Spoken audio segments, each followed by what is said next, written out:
حویلی میں دعا کرو صلح ہو جائے۔ باقی ولید کہہ رہا تھا کہ اگر صلح ہوگی تو تمہارے تایا کی بیٹی کا رشتہ مانگ لیں گے، اس کے لیے اسی نے سب کو مجبور کیا ہے، اور میرے خیال میں اس کی تجویز کافی اچھی ہے۔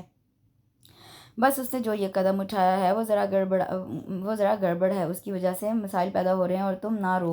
ولید نے روتے دیکھا تو پریشان ہو گئے۔ اتنے دن ہو گئے ہیں ہمیں تمہیں کوئی تکلیف دی ہے، ہم نے دلوں سے قدورتیں مٹا کے تمہیں اپنایا ہے، اور یہ بڑی بات ہے، ورنہ نسل در نسل دشمنی کے سلسلے میں ایک عورت کی جو درگت بنائی جاتی ہے اسے تمہیں بھی واقفیت ہوگی۔ رحل میں چاہتی ہوں اور اس عورت کا استحصال ختم ہو جائے، اور اس کا آغاز تم سے ہوگا۔ تم مضبوط بنو، اوپر والا بہت بہتر کرے گا۔ ہے تو یہ مشکل مگر ناممکن تو نہیں ہے نا۔ انہوں نے رحل کے دونوں ہاتھ تھام لیے، وہ ان کا دل رکھنے کو روتے روتے مسکرا دی۔ مجھے آپ سے ضروری بات کرنی ہے، اسے جو ہی فون آن کر کے کان سے لگایا، رحل نے سلام کیے بغیر کام کی بات کی تو وہ ہنس پڑا۔ ذرا پھر سے کہیے گا آپ، کیونکہ آپ کی زبان سے اپنے لیے یہ احترام برا انداز تخاطب بڑا زبردست لگ رہا ہے۔ وہ ایک بار پھر اس کی بات کو وہ خاطر میں نہیں لا رہا تھا۔ ضروری بات اب آپ کو اپنے بیڈ روم میں دلہن بنا کے لانے کے بعد ہی ہوگی۔ نہیں بن رہی میں دلہن، دھوکا ہوا ہے میرے ساتھ، بے ایمانی کی ہے آپ نے۔ کون سی بے ایمانی، کون سا دھوکا؟ وہ غضب کا اداکار تھا، کتنا جان بنا پوچھ رہا تھا۔ آپ کے اور میرے درمیان ایک معاہدہ کے تحت نکاح ہوا تھا، آپ خواہ رخصتی کا ڈرامہ رچانا چاہ رہے ہیں۔ میں معاہدے کی روح سے باقی رقم آپ کو دیتی ہوں، برائے مہربانی مجھے آزاد کر دیجیے۔ مجھے جس دشمنی کے اس سسٹم کا حصہ نہیں بننا چاہتی۔ آپ نے میرے ذریعے انتقام کا عمل پورا کیا، اس کے لیے باقاعدہ پلاننگ کے ذریعے حویلی میں داخل ہوئے، سب کا اعتماد جیتا۔ میری بدقسمتی جو وہاں سے نکلنے کے لیے آپ کو چنا، اور آپ نے سب میں مشہور کر دیا کہ میں آپ سے محبت کرتی ہوں، اور آپ بھی بہت چالاک ہیں۔ مجھے آپ کے ساتھ شادی نہیں کرنی چاہیے، کچھ بھی ہو جائے اس کے لیے میں آپ کو منہ مانگی رقم دینے کو تیار ہوں۔ وہ بولتی چلی گئی، طارق غصہ دبائے سب کچھ سنتا رہا۔ میری بھی ایک بات سن لو، مجھے شادی کرنی ہے تو تمہارے ساتھ ہی کرنی ہے، چاہے کچھ بھی ہو جائے۔ اور تم کیا سمجھتی ہو دولت کے بل پہ تم سب کچھ خرید سکتی ہو؟ میں بھی کسی سے کم نہیں ہوں۔ آئندہ مجھے رشوت نہ پیش کرنا، ورنہ اچھا نہیں ہوگا۔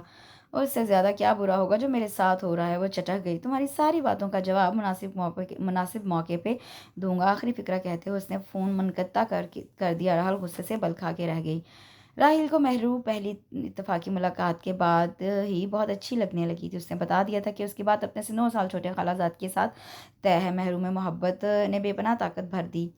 اس نے گھر میں کہہ دیا مجھے عمر سے شادی نہیں کرنی۔ ادھر سے راحیل نے اپنے بڑوں کو رشتہ لینے بھیج دیا۔ اس بغاوت کا سر کچلنا ضروری تھا۔ مہرو راحیل سے ملنے نکلی، فاروق نے نگرانی سخت کر دی تھی۔ جو ہی وہ حویلی سے نکل کے راحیل کے پاس پہنچی، ادھر سے فاروق بھی سب بھائیوں کے ساتھ پہنچ گئے۔ کچھ کہے سنے بغیر فاروق نے ریوالور نکال لیا۔ پہلی گولی انہوں نے مہرو پہ چلائی، پھر چلاتے چلے گئے۔ یہی حال راحیل کا ہوا۔ اس کی خون میں ڈوبی لاش سفید حویلی پہنچی تو کوہرام برپا ہو گیا۔ بی بی جان اسے پناہ چاہتی تھی، حواس ہی کھو بیٹھی۔ ایک عرصے تک وہ اسی کیفیت میں رہیں۔ ولید طارق یہ داستان سنتے سنتے بڑا ہوا تھا، انتقام کے شعلے اس کے سینے میں بھی بھڑکتے۔ بی بی جان اب بھی راحیل چچا کو یاد کر کے روتی تو ولید عہد کرتا کہ گیلانیوں کو مزہ چکھا کر رہے گا، اور پھر اس کا موقع بھی مل گیا۔ وہ ڈرائیور کے ساتھ گاؤں جا رہا تھا، راستے میں طویل 2 رویہ سڑک آئی تو ڈرائیور نے بتایا کہ یہ سڑک گیلانیوں نے اپنے لیے بنوائی ہے، اس کے اختتام پہ حویلی تھی۔ بس یہیں سے اس کا ذہن بدل گیا، سارا منصوبہ بھی ترتیب پا گیا۔ اس سے اگلے 3 دن اس نے سوچ بچار میں گزار دیے۔ چوتھے روز معمولی سے کپڑوں اور تبدیل حلیے میں وہ گیلانیوں کی حویلی آ گیا۔ سامنا فاروق گیلانی سے ہوا۔ اس نے خود کو دور دراز گاؤں کا باسی ظاہر کیا اور کہا کہ زمین کے تنازع پہ اس کا خاندان مارا جا چکا ہے، صرف چند ایک عزیز رشتہ دار بچے ہیں، اور وہ جان بچانے کے لیے یہاں چلا آیا۔ فاروق کو اس کی کہانی نے بڑا متاثر کیا۔ پھر بہت جلد اس نے فاروق کا دل جیت لیا۔ وہ پروانے کی طرح ان کے ارد گرد گھومتا، ہاتھ باندھے حکم کا منتظر ہوتا۔ فاروق نے اسے اپنے ذاتی خدمتگار عملے میں شامل کر لیا۔ اب وہ اس پہ بہت زیادہ بھروسہ کرنے لگے تھے۔ کچھ ایسے واقعات ہوئے تھے جس کی وجہ سے ان کا اعتبار مکمل پختہ ہو گیا۔ افتخار اور عالیہ کی حادثاتی موت کے بعد ان کی نگاہ دونوں کی جائیداد پہ تھی۔ اس کے لیے بے داغ منصوبہ بندی ضروری تھی۔ فاروق کا ذہن اس معاملے میں بڑا زرخیز تھا۔ طارق کو ذہن میں رکھتے ہوئے وہ مکروہ منصوبہ انہوں نے تیار کیا تھا۔ بالآخر انہوں نے ایک روز اسے اس میں شریک کر ہی لیا۔ انہوں نے راحل کے بارے میں بتایا کہ وہ لاہور میں پڑھ رہی ہے اور اس کا آخری تعلیمی سال ہے۔ میں اس کی تمام جائیداد پہ قبضہ چاہتا ہوں۔ میرا بھائی شروع سے ہی شہر میں رہا ہے، طاقتور اور بااثر لوگوں کے ساتھ اس کے تعلقات رہے ہیں۔ میرا ارادہ تو یہی ہے میں یاسر کے ساتھ راحل کی شادی کر دوں اور آہستہ آہستہ ہر چیز پہ قبضہ کر لوں، مگر راحل پڑھی لکھی شہر کی پروردہ ہے، آسانی سے نہیں مانے گی۔ یہ بات دور تک پھیل جائے گی اور ہماری بدنامی ہوگی۔ میں چاہتا ہوں تم اس میں دلچسپی کا اظہار کرو، اس کا موقع تمہیں میں دوں گا۔ تم جوان ہو، خوبصورت ہو، کوئی بھی لڑکی بڑی آسانی سے تم سے متاثر ہو سکتی ہے۔ راحل کو متاثر کرنا شیشے میں اتارنا تمہارا کام ہے، پھر اسے شادی پہ تیار کرو۔ میں ایسے حالات پیدا کر دوں گا کہ تم جو ہی اسے شادی کا کہو گے وہ تمہارے ساتھ حویلی سے بھاگنے کے لیے راضی ہو جائے گی۔